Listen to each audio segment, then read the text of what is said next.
Terima kasih Bapa di surga untuk anugerah-Mu yang boleh kembali kami terima sehingga kami sebagai anak-anak-Mu kembali dipersatukan di dalam persekutuan Komisi Pemuda pada malam hari ini ya Tuhan.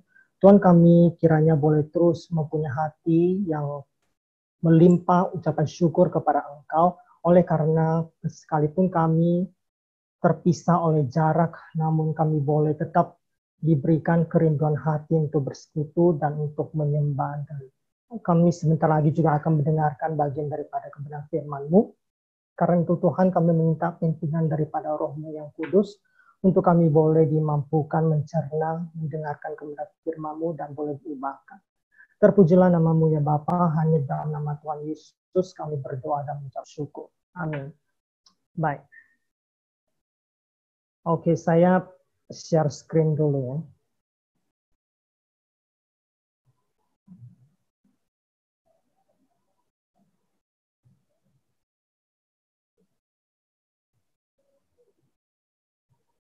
Baik, suaraku kedengaran kan? Iya, kedengaran. Oke, yuk. Kalau sip. Baik, pada malam hari ini kita akan bersama-sama merenungkan bagian daripada firman Tuhan yang kita ambil dari Matius 6. Matius 6 ayat 25 sampai 34. Matius 6 ayat 25 sampai yang ke-34. Saya akan membacanya untuk kita semua, jadi teman-teman bisa menyimaknya. Demikian firman Tuhan. Karena itu aku berkata kepadamu, janganlah khawatir akan hidupmu, akan apa yang hendak kamu makan atau minum. Dan janganlah khawatir pula akan tubuhmu, akan apa yang hendak kamu pakai. Bukankah hidup itu lebih penting daripada makanan, dan tubuh itu lebih penting daripada pakaian? Pandanglah burung-burung di langit yang tidak menabur dan tidak menuai dan tidak mengumpulkan bekal dalam lumbung, namun diberi makan oleh Bapamu yang di surga. Bukannya kamu jauh melebihi burung-burung itu? Sebab di antara kamu yang karena kekhawatirannya dapat menambah sehasta saja pada jalan hidupnya. Dan mengapa kamu khawatir akan pakaian? Perhatikanlah bunga bakung di ladang yang tumbuh tanpa bekerja dan tanpa meminta. Namun aku berkata kepadamu, Salomo dalam segala kemegahannya pun tidak berpakaian seindah salah satu dari bunga itu. Jadi jika demikian Allah mendandani rumput di ladang yang hari ini ada dan besok dibuang ke dalam api, tidakkah ia akan terlebih dahulu mendandani kamu, hai orang yang kurang percaya? Sebab itu janganlah kamu khawatir dan berkata, apakah yang akan kami makan? Apakah yang akan kami minum? Apakah yang akan kami pakai? Semua itu dicari bangsa-bangsa yang tidak mengenal Allah. Akan tetapi Bapamu yang di surga tahu bahwa kamu memerlukan semuanya itu. Tapi carilah terlebih dahulu kerajaan Allah dan kebenarannya, maka semuanya akan ditambahkan kepadamu. Sebab itu janganlah kamu khawatir akan hari besok, karena hari besok mempunyai kesusahannya sendiri. Kesusahan sehari cukuplah untuk sehari. Baik, demikian pembacaan firman Tuhan. Judul, tema, atau renungan kita pada malam hari ini saya kasih teralihkan oleh kekhawatiran ya. Nah, perikop yang barusan kita baca ini merupakan satu daripada serangkaian khotbah Tuhan Yesus di atas bukit.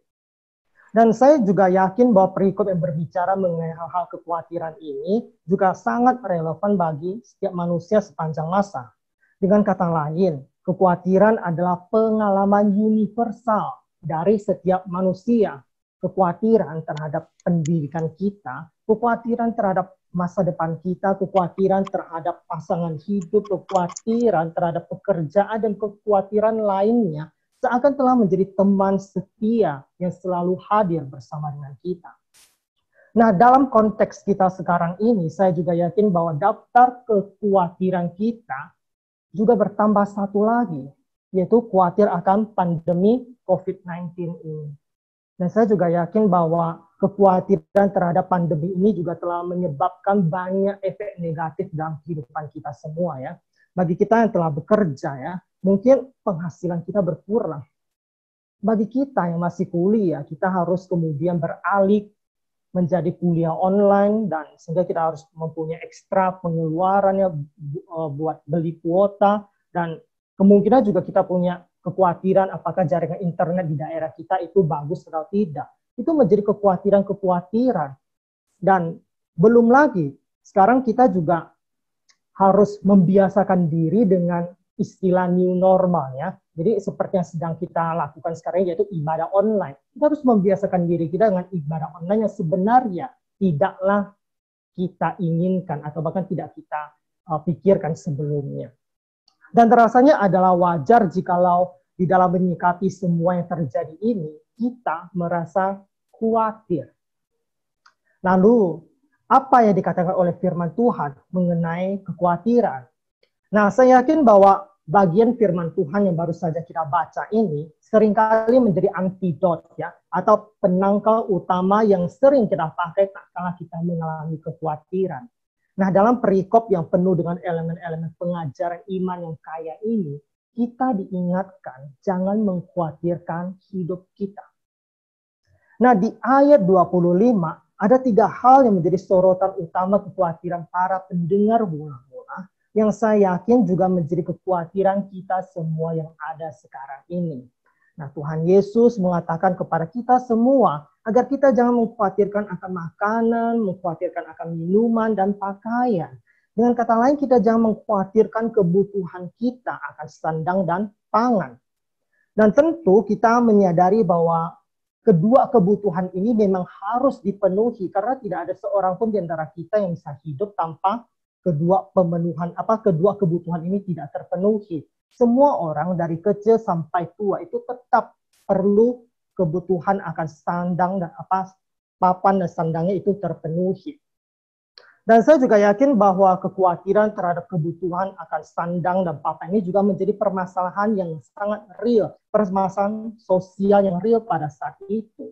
Itulah sebabnya Tuhan Yesus mengadres atau menyinggung masalah ini dalam khotbahnya ya. Tuhan Yesus tahu bahwa orang-orang yang mendengarkan khotbahnya itu memiliki kekhawatiran tersebut. Lalu apa yang Tuhan Yesus katakan kepada mereka? Nah, di ayat 26 sampai 30, Tuhan Yesus memberikan suatu pencerahan atau kesadaran kepada para pendengarnya mengenai providensia Bapa. Tuhan Yesus mengingatkan mereka kembali akan pemeliharaan Bapa di surga.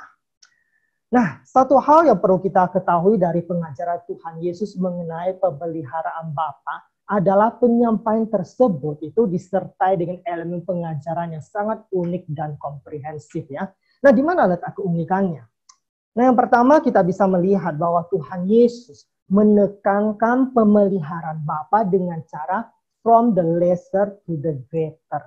Ya, jadi kita tahu bahwa burung di langit dikatakan dipelihara oleh Bapa dan bunga bakung juga didandaninya.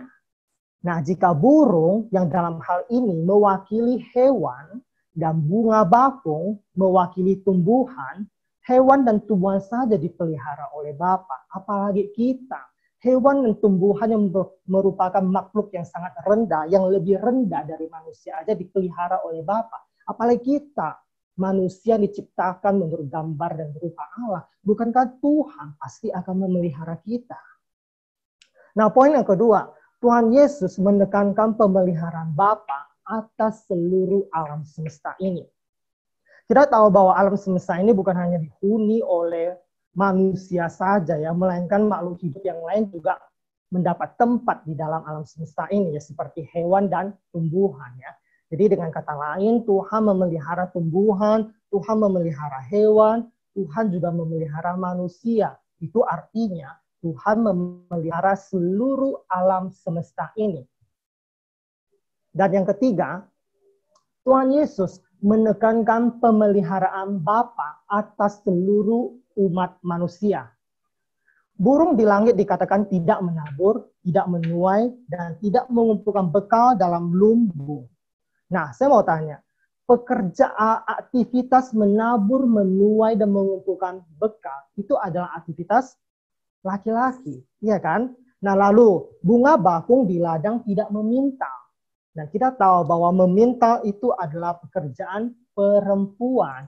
Jadi dalam hal ini Tuhan Yesus hendak menekankan kepada baik laki-laki maupun perempuan tidak usah khawatir karena Tuhan memelihara hidup seluruh umat manusia. Itu penekanan Tuhan Yesus ketika ia menyampaikan ya Bapa. Lalu apa yang akan terjadi jikalau seorang percaya masih saja khawatir di dalam kehidupannya?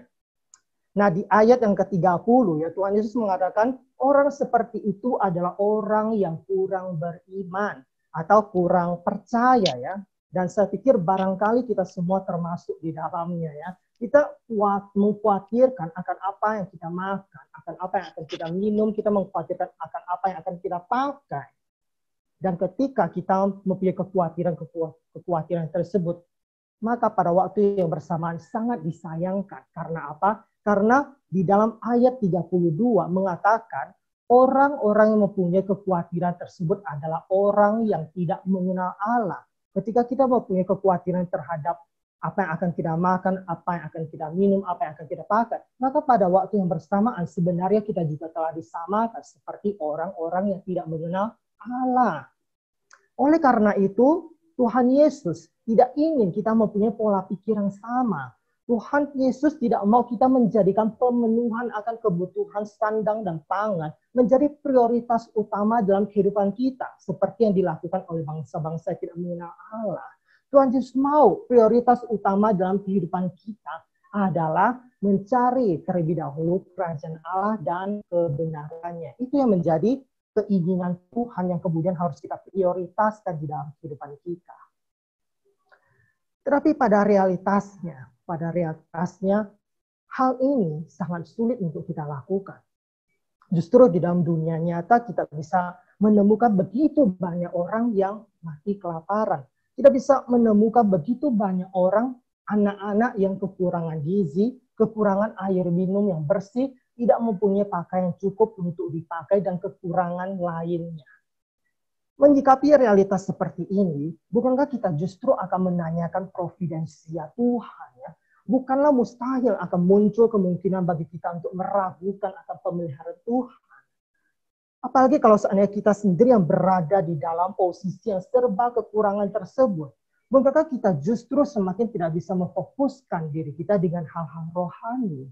Bukankah keadaan seperti itu semakin mendesak kita untuk memprioritaskan pemenuhan dasar kita supaya kita tetap bisa survive, supaya kita bisa tetap bertahan hidup. Sehingga di satu sisi kita memang ingin menuruti firman Tuhan dan tidak khawatir. Tapi keadaan kita tidak memungkinkan hal itu terjadi gitu ya. Lalu apa yang harus kita lakukan? Apa sih salahnya jika kita khawatir gitu ya? Lagi pula bukankah kekhawatiran ada respons yang normal ketika hidup kita mengalami kesulitan? Bukankah kekhawatiran itu ada respons yang normal ketika kita tidak bisa mengendalikan hidup kita? Lalu kenapa Tuhan melarang kita khawatir? Kenapa? Nah, kita tahu bahwa secara psikologisnya kekhawatiran yang ringan, yang masih dalam taraf yang normal itu tidak masalah ya. Seperti kekhawatiran jika orang tua kita yang berprofesi sebagai petani gagal panen gara-gara kita mendengar ada wabah belalang kemarin yang terjadi di India ya. Atau kita khawatir jikalau orang yang kita kasihi menderita sakit dan sakitnya tidak kunjung sembuh dan malah makin bertambah berat. Kita mengkhawatirkan akan hal itu. Atau jika kita mengkhawatirkan perekonomian bangsa kita itu sulit pulih.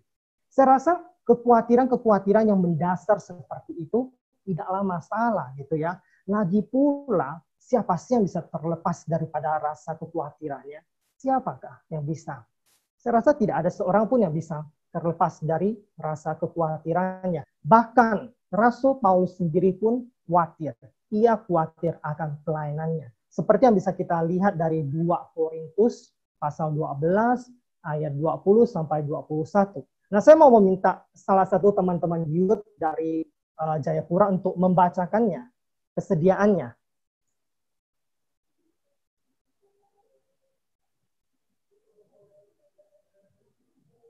Ayatnya dari mana, Kak?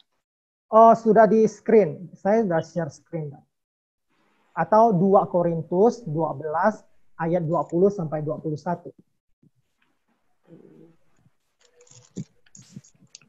2 2 Korintus Korintus 12 ayat 20 sampai 21.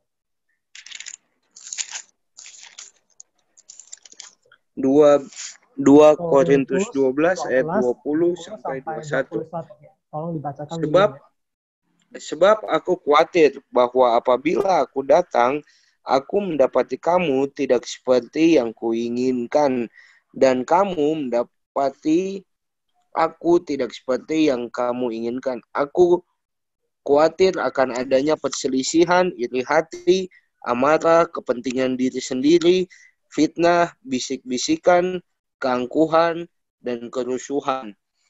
Aku khawatir bahwa apabila aku datang lagi, Allahku akan merendahkan aku di depan kamu, dan bahwa aku akan berduka cita terhadap banyak orang yang di masa yang lampau berbuat dosa, dan belum lagi bertobat dari kecemaran, pencabulan, dan ketidaksopanan yang mereka lakukan. Baik, terima kasih William. Jadi di sini kita bisa melihat Rasul Paulus pun berulang-ulang kali menekankan dan mengatakan kalau ia khawatir. Rasul Paulus sendiri pun khawatir akan pelayanannya.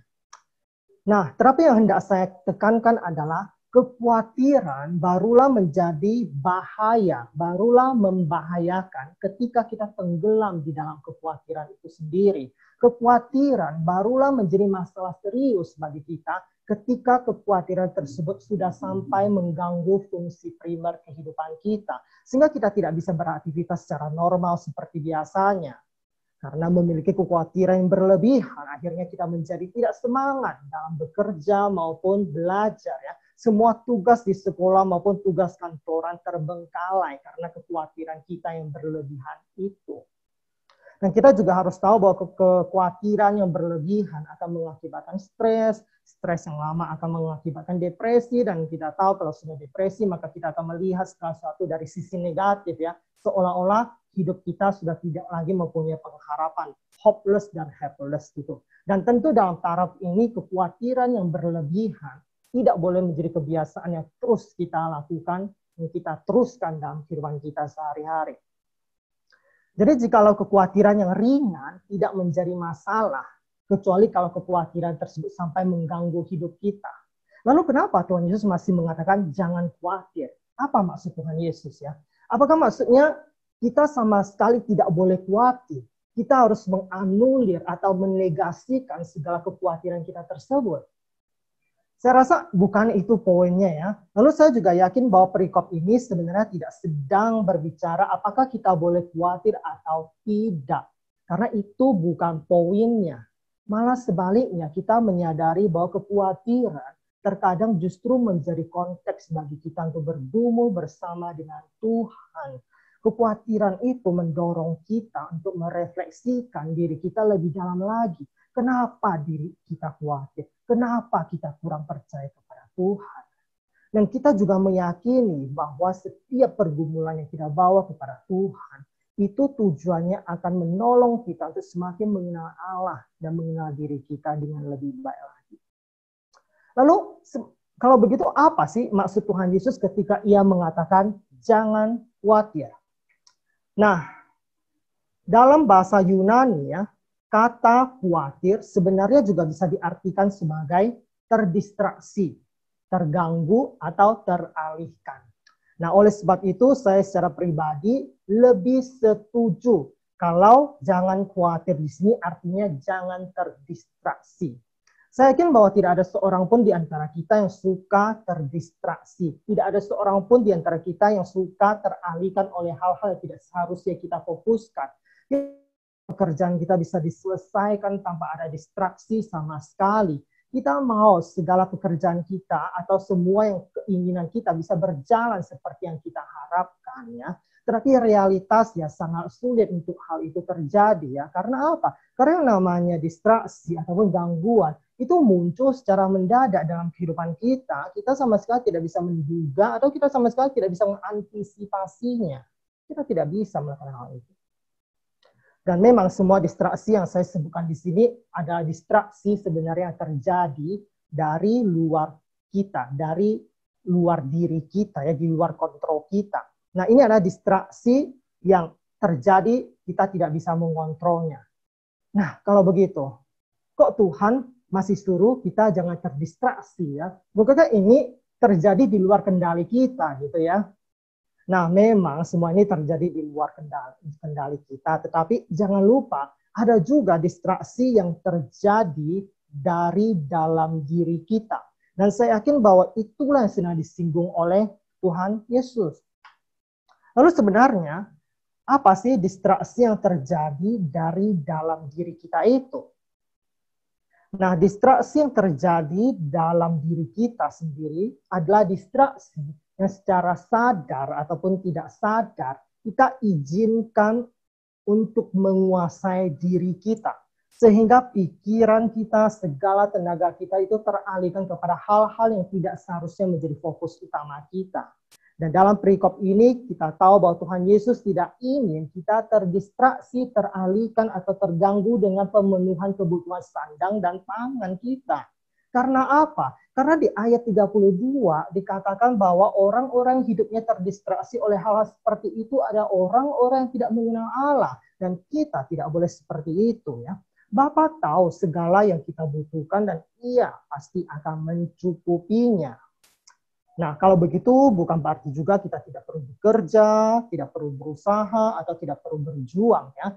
Kita tetap harus bekerja, berusaha, berjuang, tetapi itu bukanlah fokus utama kita. Dengan kata lain, memenuhi pemenuhan kebutuhan sandang dan pangan kita tidak seharusnya menjadi distraksi yang mengalihkan kita dari fokus utama dalam kehidupan kita. Dan apa fokus utama dalam kehidupan kita?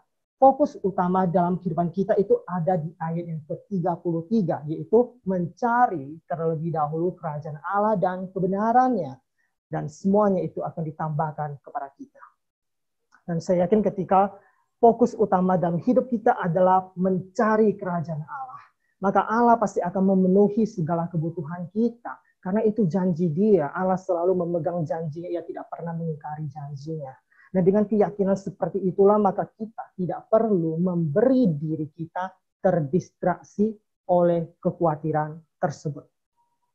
Tapi permasalahannya adalah sangat sulit sekali untuk melepaskan diri dari distraksi pemenuhan kebutuhan kita. Kita tidak bisa ceria atau tenang ketika beras di rumah sisa segenggam, atau ketika tabungan di bank itu sudah berkurang. Kita tidak bisa ceria dalam keadaan seperti itu. Dan ketika saya mencoba untuk memikirkannya, saya mendapati sebenarnya dalam hal ini permasalahan utamanya adalah persepsi kita lah yang salah terhadap kebutuhan kita ya. Kita terlalu keasikan atau memenuhi seluruh pikiran kita dengan hal-hal yang hanya berkaitan dengan pemenuhan kebutuhan kita semata. Saya harus mempunyai ini, saya harus mendapatkan itu. Sehingga kita menjadikan pemenuhan kebutuhan kita itu sebagai the end itself. Kita menjadikan pemenuhan kebutuhan kita sebagai tujuan akhir dari segalanya. Hal itu tidak benar. Kita semua terdistraksi oleh kekhawatiran yang tidak seharusnya itu karena kita telah salah menempatkan posisi pemenuhan kebutuhan kita. Pemenuhan kebutuhan kita adalah a means, sedangkan an end-nya sendiri adalah kerajaan Allah. An end tersebutlah yang seharusnya menjadi fokus utama kita. Ya, jadi secara praktis seharusnya kita memaknai perjuangan kita untuk memenuhi kebutuhan kita itu sebagai konteks untuk kita mencari kerajaan Allah, untuk semakin mengenal Allah. Oleh karena itu, kita jangan menukar posisi a means sebagai an end. A means jangan ditempatkan di posisi an end. A means bukanlah an end. Nah, sebenarnya jauh sebelum istilah a means to an end ini muncul ya, konsep yang serupa ini juga sudah disinggung terlebih dahulu oleh Bapak Gereja yang bernama dengan Agustinus ya, Bapak Gereja bernama Agustinus. Nah, Agustinus melihat ada hal-hal yang kita pakai. Ada juga hal-hal yang kita nikmati. Nah, dalam perikop ini kita memahami hal-hal yang harus kita pakai adalah makanan, minuman, dan pakaian. Lalu, apa yang kita nikmati? Yang kita nikmati dalam hal ini adalah Allah itu sendiri, ya. Dengan kata lain, makanan, minuman, dan pakaian seharusnya membawa kita semakin bersyukur kepada Tuhan atas pemeliharaannya. Kita bisa makan memang karena ada makanan, kita bisa minum memang karena ada minuman, kita bisa memakai baju karena memang ada pakaian. Tetapi jikalau kita melihat semua makanan, semua minuman, dan pakaian sebagai hal-hal yang kita pakai, maka kita akan mengetahui bahwa kita bisa makan karena Tuhan memelihara. Kita bisa minum karena Tuhan memelihara. Kita bisa mempunyai baju yang dipakai karena Tuhan memelihara. Tuhan memberikan makanan, minuman, dan pakaian sebagai hal-hal yang harus kita pakai supaya melaluinya kita bisa menikmati Tuhan. Agustinus juga ada memberikan satu contoh mengenai pembedaan hal-hal yang kita pakai dari hal-hal yang kita nikmati. Nah, contoh yang dia berikan seperti begini, ya. Kita ini bagaikan orang-orang yang merindukan kampung halaman kita, ya. Dan hanya di kampung halaman kita sendirilah kita baru bisa menemukan kenikmatan. Kita baru bisa menemukan kedamaian. Dan karena kita sangat menginginkan kedamaian tersebut, akhirnya kita memutuskan untuk balik kampung, ya, untuk kembali ke kampung halaman kita. Nah, tetapi di tengah perjalanan kita melihat ada begitu banyak pemandangan-pemandangan yang indah, sehingga akhirnya kita terpesona dengan pemandangan tersebut dan memutuskan tidak meneruskan perjalanan kita lagi. Dan sesungguhnya apa yang sebenarnya sedang terjadi di sini? Nah, sebenarnya Agustinus di sini hendak mengatakan kepada kita bahwa perjalanan yang seharusnya kita pakai justru kita nikmati sehingga kita tidak sampai kepada kampung halaman yang bisa memberikan kepada kita kenikmatan sejati tersebut. Maka pertanyaannya adalah, bagaimanakah dengan diri kita? Adakah contoh Agustinus tersebut merupakan suatu deskripsi yang sama persis terjadi dalam kehidupan kita sekarang ini? Adakah kita telah menikmati hal-hal yang seharusnya kita pakai? Apakah kita memakai atau menikmati pendidikan kita atau pekerjaan kita? Ketika kita melihat pendidikan kita, melihat pekerjaan kita sebagai hal yang kita nikmati, maka tidak mengherankan kita menjadi khawatir dan terdistraksi ketika kita melihat pekerjaan kita, pendidikan kita hilang. Karena apa? Karena sekarang kita sudah tidak bisa menikmatinya lagi. Pekerjaan pendidikan kita yang kita nikmati sudah hilang. Kita tidak bisa menikmatinya lagi. Dan itulah sebabnya kita menjadi khawatir atau menjadi terdistraksi. Namun sangatlah berbeda ketika kita melihat pekerjaan dan pendidikan sebagai hal yang harus kita pakai. Sehingga jika suatu saat hal tersebut hilang, kita tetap tidak terdistraksi, tidak teralihkan dari fokus utama kita. Karena apa? Karena Tuhan yang kita nikmati itu tidak pernah absen. Tuhan tidak pernah meninggalkan kita. Nah, ketika kita sudah tepat menerapkan prinsip a means to an end, atau kita sudah sanggup atau sudah mampu membedakan hal-hal yang harus kita pakai dari hal-hal yang harus kita nikmati, saya yakin kita bisa tetap menjaga fokus kita dalam mencari terlebih dahulu kerajaan Allah dan kebenarannya. Nah, lalu apakah arti mencari kerajaan Allah? Nah, saya rasa kita tidak perlu ribet-ribet ya mendefinisikan kerajaan Allah secara teologis ya. Saya rasa tidak butuh akan hal itu ya. Kita cukup memahami bahwa mencari kerajaan Allah itu adalah melakukan kehendak Tuhan. Dan oleh karena itu saya juga percaya bahwa langkah awal untuk mencari kehendak Tuhan, kehendak Allah adalah memeriksa diri kita terlebih dahulu. Apakah ada hal-hal yang menghalangi kita untuk melakukan kehendak Tuhan? Apakah pekerjaan kita, apakah studi kita, apakah relasi kita dengan orang tua, dengan pacar, dengan sesama kita, apakah ego kita, apakah uang kita, apakah kesehatan kita, personalitas kita, apakah ketakutan kita terhadap pandemi, atau apapun itu telah menempati fokus utama di dalam kehidupan kita. Jika iya, mintalah kepada Tuhan supaya kita diberikan anugerah agar kita bisa menempatkan hal-hal tersebut ke posisi yang seharusnya. Hal-hal tersebut tidak boleh menjadi fokus utama kita, melainkan hal tersebut hanyalah means yang melaluinya kita mempunyai konteks untuk mencapai end kita, yaitu menikmati Allah, melakukan kehendaknya, dan memuliakan Dia di dalam kehidupan kita. Nah, sebelum mengakhiri renungan pada malam hari ini, saya hendak memberikan sedikit sharing singkat ya, dan juga berkaitan dengan menempatkan posisi a means to an end ya. Awalnya ketika ditawarkan untuk atau diminta kesediaannya untuk menyampaikan renungan di Komisi Pemuda, sebenarnya saya awalnya tidak pengen menerimanya karena fokus saya adalah cepat-cepat tulis proposal, selesaikan skripsi ya, saya sudah di semester akhir gitu ya. Tapi karena tidak enak saya menolaknya, akhirnya ya saya menerimanya. Dan ketika saya mempersiapkan renungan ini, saya memilih perikop ini, dan akhirnya saya juga menemukan a means to an end. A means to an end ini rupanya juga saya salah menempati posisinya. Saya terlalu fokus kepada menyelesaikan studi saya, menyelesaikan kalau bisa segera menyelesaikan proposal untuk bisa sidang, maju sidang dan lain sebagainya. Itu menjadi tujuan akhir dari segalanya. Padahal itu hanya sebagai a means yang melaluinya saya melayani Tuhan.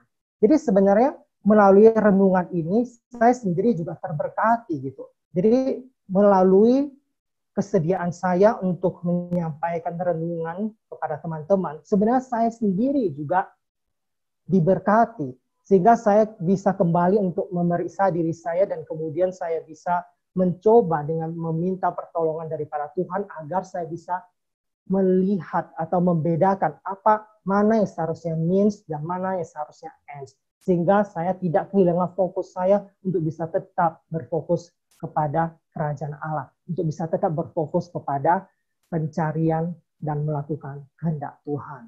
Saya minta kesediaannya Kak Nur Cahyo, tutup kita di dalam doa. Bapa kami di surga, kami bersyukur, terima kasih untuk berkat renungan firman yang malam ini kami sudah dengarkan. Tuhan terima kasih pakai Saudara Oki untuk mengingatkan kami kembali apa yang menjadi tujuan kehidupan kami, betapa kami harus memuliakan Allah, harus mencari kerajaan Allah dan kebenarannya, hidup di dalam pemerintahan-Mu oleh firman Tuhan, dan biarlah kami tidak terpesona, tidak teralihkan, tidak terdistraksi oleh hal-hal yang sebetulnya bukan jadi tujuan kami. Tuhan tolong agar kami bisa dikembalikan ke dalam jalannya Tuhan, dan setiap pergumulan iman yang Tuhan izinkan kami alami hari ini yang menimbulkan kekhawatiran, biarlah itu tidak melewati batas-batas yang seharusnya, dan agar kami sungguh-sungguh mengkhawatirkan hal-hal yang penting, yang perlu, yang memang seharusnya Tuhan ingin kami khawatirkan. Tapi jangan kepada hal-hal yang sesungguhnya merupakan distraksi kami, yang sesungguhnya merupakan pengalihan dari kami mencapai tujuan yang Allah kehendaki.